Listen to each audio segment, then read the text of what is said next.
कि बान्ही के पगड़ी स्टेरिंग के कगड़ी लटकी हाँ जनिए राजा जी तनासा में गड़िया लोड के रोड पर हकी हाँ जनी I don't like this बासी माल नहीं रोवा नहीं टुकु टुकु कहब पूजा में नागिन धुन पर कूद कूद के नाचो बारू तू बेजोड़ तो हर जोड़ नहीं बाटे कोनो दुनिया में अरे बारू तू बेजोड़ तो हर जोड़ नहीं बाटे कोनो दुनिया में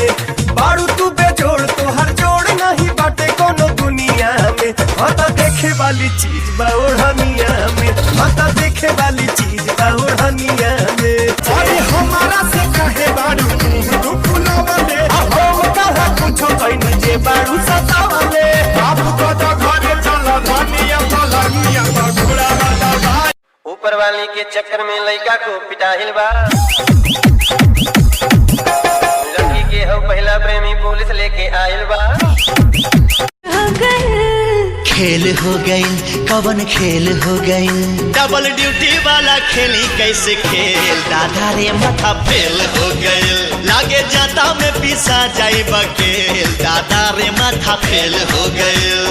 आज हमारे राजा लड़ाला नजरिया आके समझा तू दिल के भीतरिया रानी मनवा में धीर तनी धारा बात मान कुछ देर सबर तू करा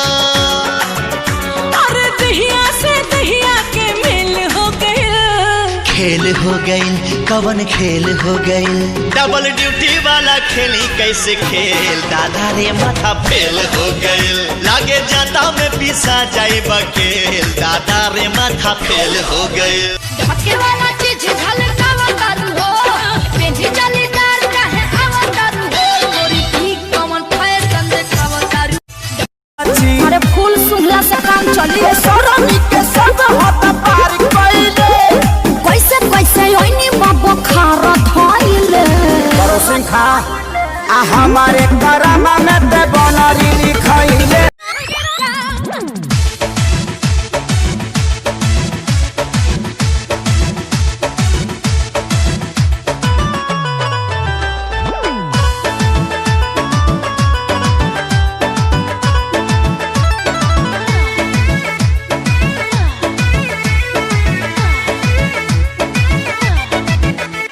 लाली लाली होटवा से चुवतावे लाली लाली लाली होटवा से चुवतावे लाली लाली लाली होटवा से चुवतावे लाली अमर पाली रे मन करे गाछ देना खाली अमर पाली रे